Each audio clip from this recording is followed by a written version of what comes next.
L'université d'été du PS à La Rochelle ne s'est pas transformée en une arène où tous les coups auraient été permis 4 mois après l'échec de la présidentielle et des législatives.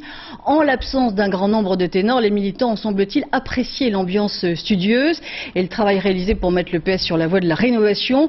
Aujourd'hui, tous les regards étaient tournés vers François Hollande. Un reportage de Serge Chimino et Christian Walter. C'est son instant, l'heure de sa vérité. Dimanche à La Rochelle, c'est le jour du premier secrétaire. Une seule voix pour une fois. Quel bonheur pour les militants dans une période si multiple pour les socialistes. L'heure est au bilan, à la critique. Mais cela commence par une toute petite attention pour l'absente du jour. Nous avions à relever le défi de la lucidité. Mais elle commence, cette lucidité, par un hommage. D'abord à celle qui a été notre candidate à l'élection présidentielle, à Ségolène Royal.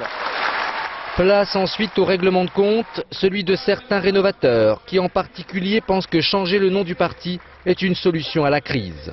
Quand on a le flambeau du socialisme, quand on a ce beau mot de socialisme, on le garde, non seulement on le garde, mais on le porte. Garant de l'unité du parti, il appelle à nouveau au rassemblement des siens et de toute la gauche, pour les municipales et pour s'opposer à Nicolas Sarkozy, l'omniprésidence comme cœur de cible. La tactique a remplacé la stratégie. La communication, la vision. Ce qui compte, c'est l'événement du jour, l'annonce bruyante, le déplacement improvisé, l'initiative fracassante. Bref, le coup d'éclat permanent. Qu'importe ce qu'il en reste le jour d'après. C'est l'écume pour faire croire à la vague. L'émotion remplace la raison. La politique de la France se fait non plus à la corbeille, mais à la lecture des faits divers.